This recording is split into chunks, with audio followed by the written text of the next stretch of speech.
Como quinto número tenemos la palabra de don Juan Villoro. Buenos días. Es un privilegio estar aquí y compartir con ustedes estas palabras. Estar en esta mesa significa muchísimo. Agradezco al comandante David, al subcomandante Moisés por la hospitalidad en este caracol de Oventic. Acabamos de escuchar los testimonios de dolor de los padres de los ausentes de Ayotzinapa, y aquí en la mesa nos acompaña doña Berta. Su dolor, su emoción, su causa, creo que es la de todos nosotros, y admiro su valentía y el coraje para seguir en esta lucha que nos representa a todos. Agradezco también al subcomandante Galeano por las palabras que leyó ayer del difunto subcomandante insurgente Marcos en relación con mi padre. Recuerdo que Cervantes no se consideraba padre del Quijote, sino padrastro.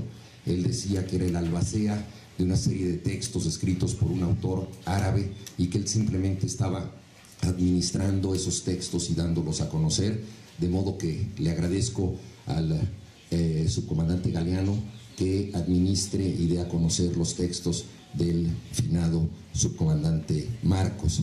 Hace poco más de 40 años, me parece, leí un libro que cambió a mi generación. Recuerdo que nos reuníamos a discutirlo.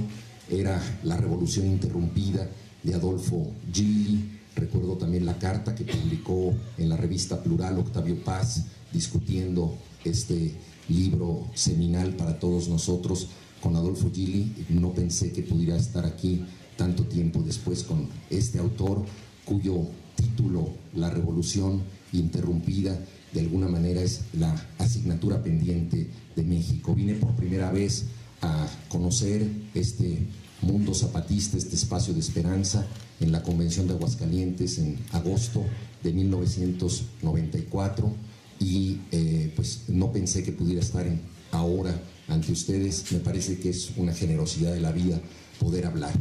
Es difícil pasar de los testimonios del dolor y la emoción que hemos vivido a un tono de reflexión, pero creo que es también a lo que nos han invitado aquí, a tratar de imaginar un mundo diferente. He preparado una reflexión que lleva el título de La duración de la impaciencia. La duración de la impaciencia, porque me parece que una de las cosas más importantes que ha hecho el Ejército Zapatista de Liberación Nacional es darnos otro sentido del tiempo, que se trata de algo verdaderamente único y singular. Una de las preguntas más complejas que podemos hacernos es ¿cuál es nuestro tiempo? ¿A qué época pertenecemos? Hace 2 días estuve en la Universidad de la Tierra y pude ver esta idea de estudiar a partir de lo más básico, del conocimiento mismo de la tierra que estamos pisando. Desde un punto de vista geológico, en un sentido científico, habitamos el Holoceno. Sin embargo, algunos científicos han propuesto cambiarle el nombre a la era geológica que tenemos. Paul Crutzen, un químico holandés, propuso en el año 2000 que esta época se llame el Antropoceno, para poder nosotros con este nombre señalar el impacto negativo que el hombre ha tenido en el planeta Tierra. Se trata de un nombre crítico que entraña la responsabilidad de saber que la era geológica ha cambiado a partir de todo lo que hemos hecho con la industrialización de la agricultura, con la fisión nuclear, con el ecocidio, el cambio climático. Si se llamara de otro modo, por lo menos sabríamos que estamos dejando nuestra impronta, nuestra huella en el planeta. Por eso parto de la idea del Antropoceno para pensar cuál es el momento que vivimos. Este momento que se nos ha invitado a reflexionar de la hidra del capitalismo, ya no la era geológica, sino el momento social que tenemos. En algunas ocasiones el arte prefigura circunstancias que luego alcanza la teoría. La intuición de los artistas suele soñar adelantadamente. Hay un cuadro del pintor belga René Magritte que se llama La duración apuñalada. Es un salón burgués, una chimenea. Sobre la chimenea hay un reloj, símbolo del tiempo. Y curiosamente, de la chimenea sale una locomotora a toda velocidad.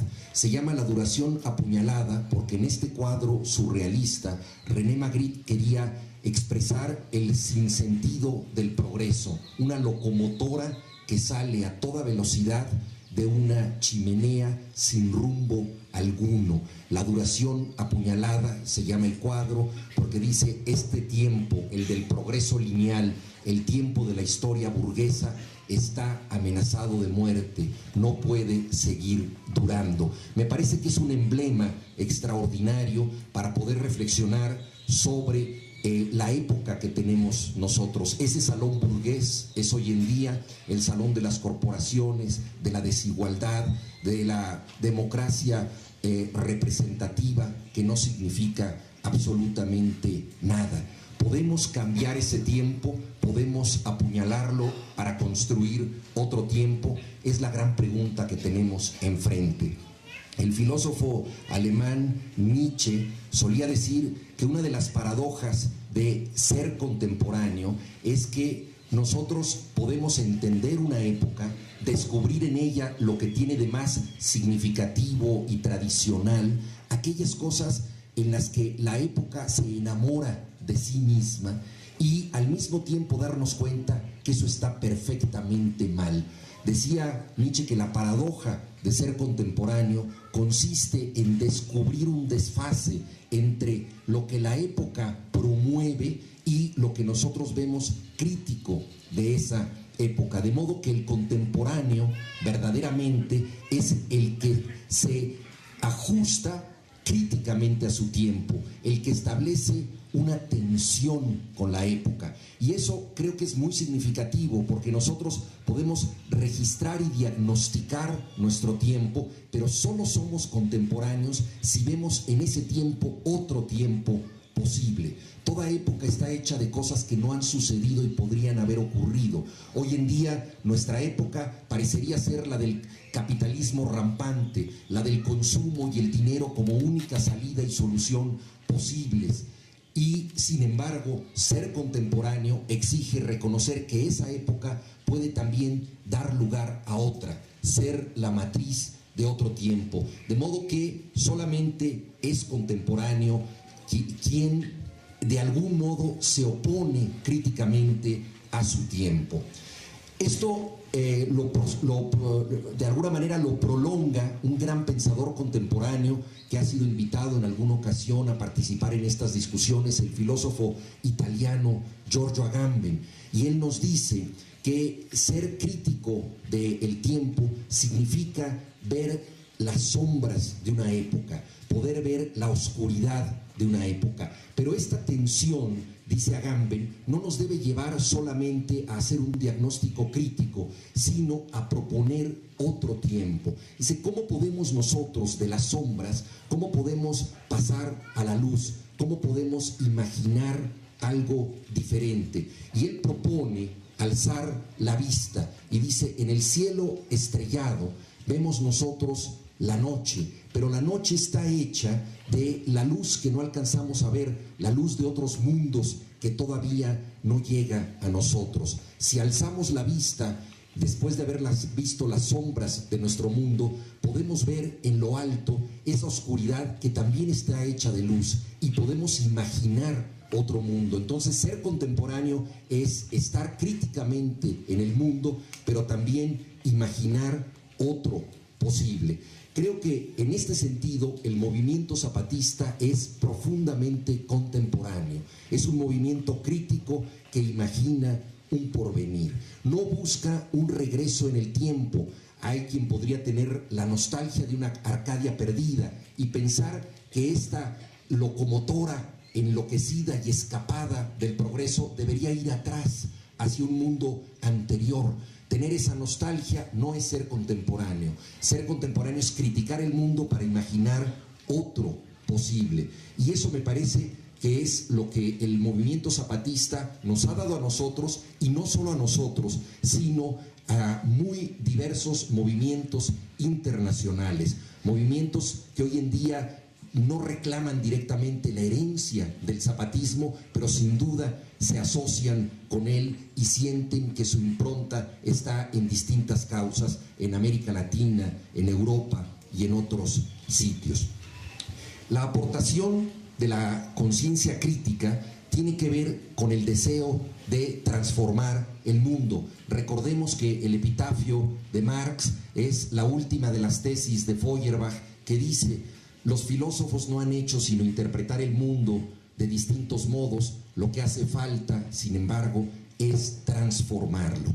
Esta transformación la podemos ver como una puesta en práctica en los caracoles, la podemos ver en la Universidad de la Tierra, donde se habla de pensar sudando, es decir, pensar para crear, para transformar. Y es justamente esta idea de ser contemporáneo, de entender la crítica como un movimiento hacia adelante, hacia la transformación. Podríamos nosotros encontrar muy distintas maneras de expresar esto. Señalo una del viejo Antonio, recogido por el difunto subcomandante Marcos, y tiene que ver exactamente con lo que decía el filósofo Agamben, de levantar la mirada y de transformar la realidad. Dice el viejo Antonio: cuando se sueña hay que ver la estrella allá arriba, pero cuando se lucha hay que ver la mano que señala la estrella. Es decir, hay que ver lejos en el horizonte, pero para llegar al horizonte necesitamos lo más próximo. Hay que ver nuestra mano, y nuestra mano es la forma más elemental de formar una estrella. Ahí está una de las razones prácticas de la transformación de la realidad. Poder cambiar el mundo a través del pensamiento, pero también y sobre todo de la acción. Cuando los zapatistas nos dijeron: ayúdenos a no ser posibles, a regresar a la noche de los tiempos, no pensaban en un regreso a una Arcadia perdida, al menos así lo interpreto. Pensaban en algo más importante y significativo, y que acaso parecía imposible: la creación de otro tiempo, entender de otra manera la realidad. Podemos nosotros pensar en distintas maneras de medir el tiempo cíclico del mito, el tiempo que regresa siempre sobre sí mismo. También podemos pensar en el tiempo lineal de la historia, la vía de la locomotora que parecería no terminar jamás. Transformar la noción del tiempo es algo absolutamente radical y único. En el mundo político contemporáneo, el quehacer político suele ser la arena del conflicto. Gramsci definía la sociedad civil justamente como la arena en donde se encuentran todos los debates políticos. Sin embargo, nosotros hemos visto que en la democracia burguesa contemporánea, la democracia representativa, el conflicto sirve básicamente para perpetuar el conflicto. Es su propia dinámica. Cambian los nombres, cambian los colores, no cambia la realidad.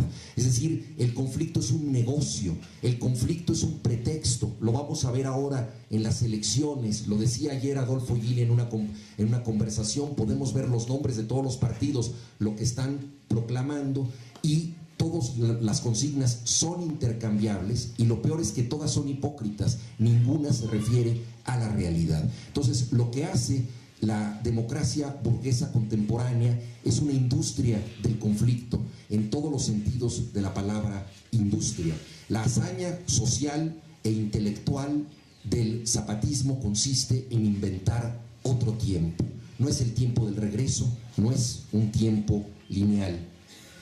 ¿De qué tipo de tiempo se trata? En una parábola sobre el origen del mundo contada por el viejo Antonio, se habla del momento en que los dioses se quedaron dormidos y el hombre tuvo que inventar su camino. No fue el paso del discurso circular del mito a la flecha del tiempo, esa flecha que Magritte representa como la línea enloquecida de la locomotora. No, fue algo más profundo que aún no se percibe y entiende en otros sitios, pero que los zapatistas ya comprenden y ponen en práctica. Dice el viejo Antonio, en el antes no había después. Ese es el tiempo previo, ese es el tiempo anterior al camino del hombre. En el antes no había después, es decir, no había duración. Las cosas no tenían que durar. Hechos de tiempo, los hombres comenzaron a caminar. ¿Cuánto debe caminar el hombre? Contesta el viejo Antonio.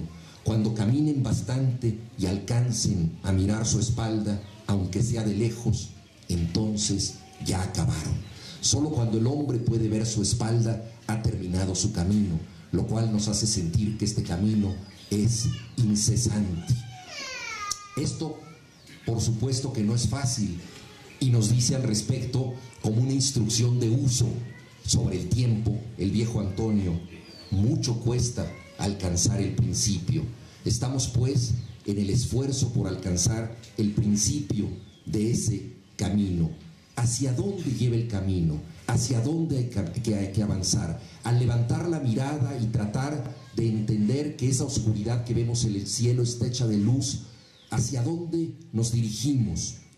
Nos dirigimos a la comunidad, a otro sentido de la vida en común, a una comunidad hecha de valores compartidos, una comunidad ética, una comunidad que pueda ser equitativa y representativa, sin jerarquías, donde no haya una búsqueda del poder por el poder mismo, una comunidad de valores meramente socializados y compartidos.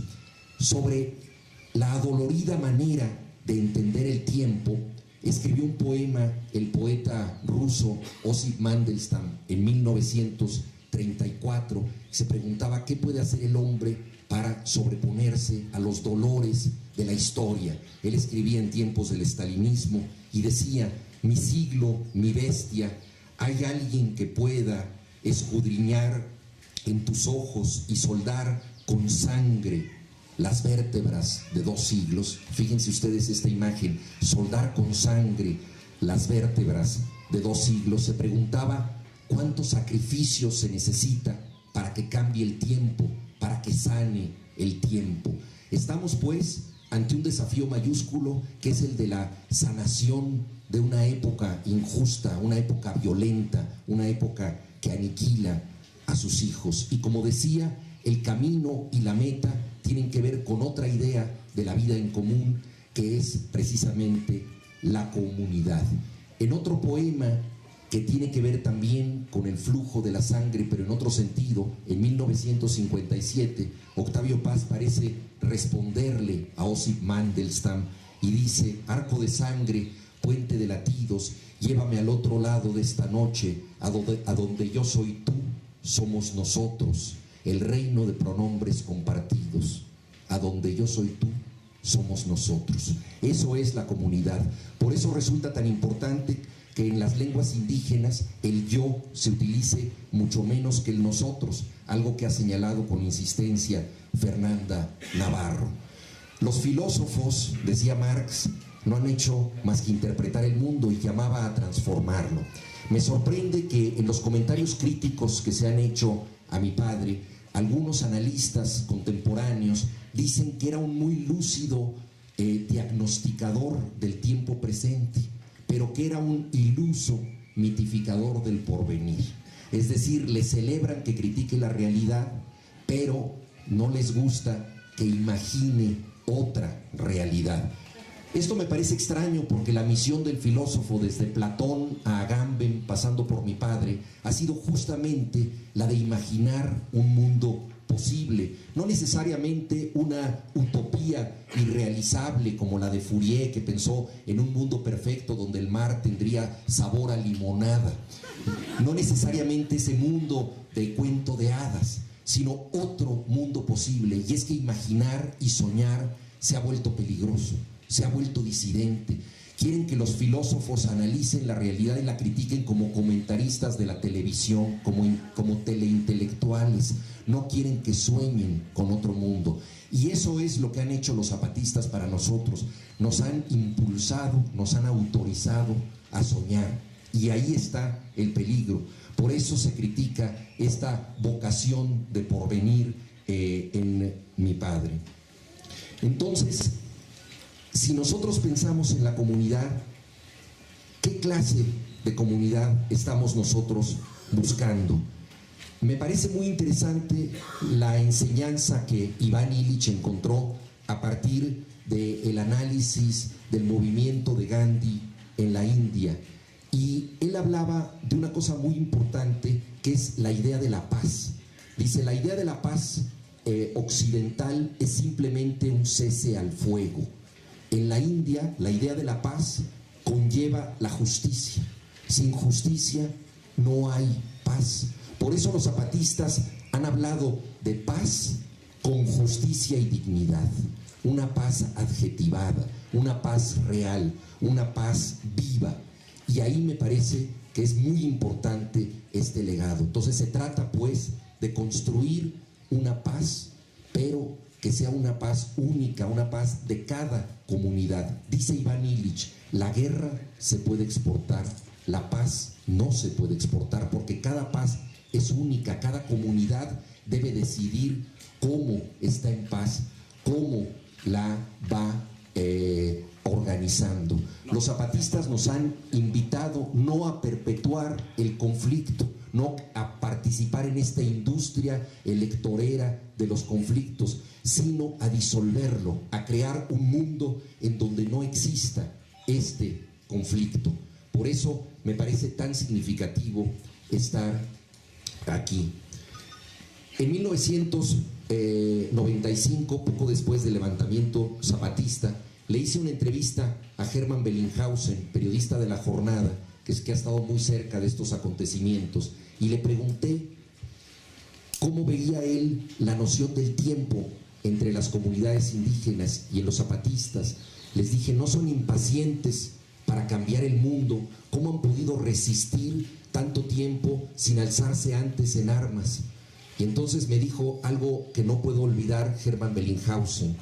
Me dijo, los zapatistas son muy impacientes, lo que pasa es que su impaciencia dura mucho.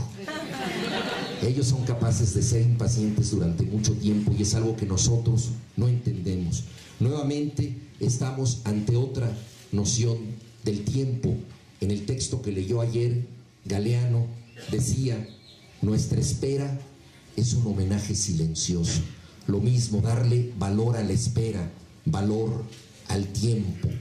Entonces vivimos nosotros en una duración que tiene las horas contadas. Este cuadro de Magritte se llama La duración apuñalada, porque ya está herida de muerte. Necesitamos otra duración para el antropoceno, para este mundo tocado por el hombre. Por eso les hablo en este texto de la duración de la impaciencia, una impaciencia que nos ayude a caminar hacia el principio y a cambiar el tiempo, a salir de la era del conflicto para pasar a la era de la comunidad. No sabemos cuánto durará este camino para llegar a otra noción del tiempo. Solo sabemos que lo podemos hacer juntos y sabemos que las armas para llegar ahí son las más precarias, pero también las más próximas que tenemos. Como decía el viejo Antonio, es importante para soñar ver una estrella, pero para cambiar el mundo es importante ver la mano que señala la estrella. Lo que nosotros podemos hacer con nuestro cuerpo para construir también estrellas. Muchas gracias.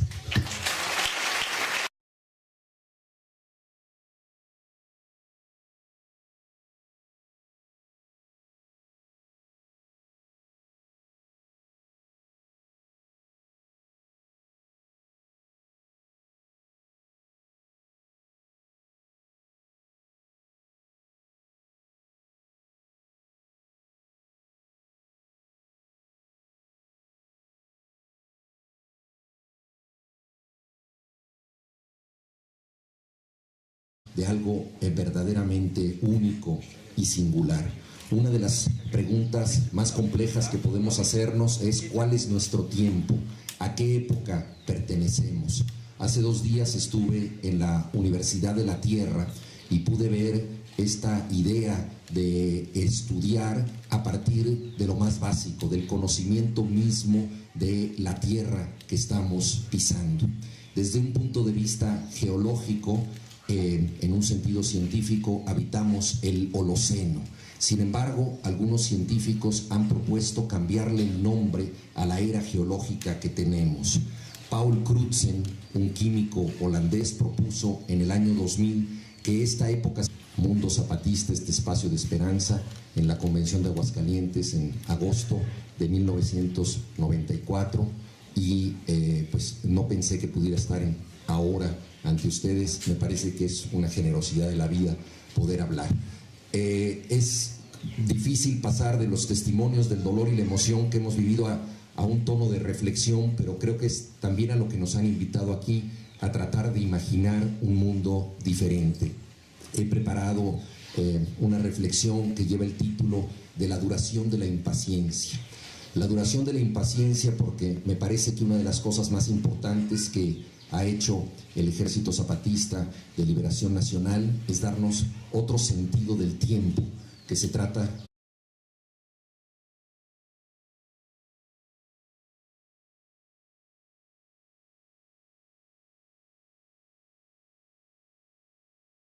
Como quinto número tenemos la palabra de don Juan Villoro. Buenos días. Es un privilegio estar aquí y compartir con ustedes estas palabras. Estar en esta mesa significa muchísimo. Agradezco al comandante David, al subcomandante Moisés por la hospitalidad en este caracol de Oventic. Acabamos de escuchar los testimonios de dolor de los padres de los ausentes de Ayotzinapa, y aquí en la mesa nos acompaña doña Berta, su dolor, su comandante Galeano, que administre y dé a conocer los textos del finado subcomandante Marcos. Hace poco más de 40 años, me parece, leí un libro que cambió a mi generación. Recuerdo que nos reuníamos a discutirlo. Era La Revolución Interrumpida, de Adolfo Gili. Recuerdo también la carta que publicó en la revista Plural Octavio Paz, discutiendo este libro seminal para todos nosotros con Adolfo Gili. No pensé que pudiera estar aquí tanto tiempo después con este autor, cuyo título, La Revolución Interrumpida, de alguna manera es la asignatura pendiente de México. Vine por primera vez a conocer su emoción, su causa. Creo que es la de todos nosotros, y admiro su valentía y el coraje para seguir en esta lucha que nos representa a todos. Agradezco también al subcomandante Galeano por las palabras que leyó ayer del difunto subcomandante insurgente Marcos en relación con mi padre. Recuerdo que Cervantes no se consideraba padre del Quijote, sino padrastro. Él decía que era el albacea de una serie de textos escritos por un autor árabe, y que él simplemente estaba administrando esos textos y dándolos a conocer. De modo que le agradezco al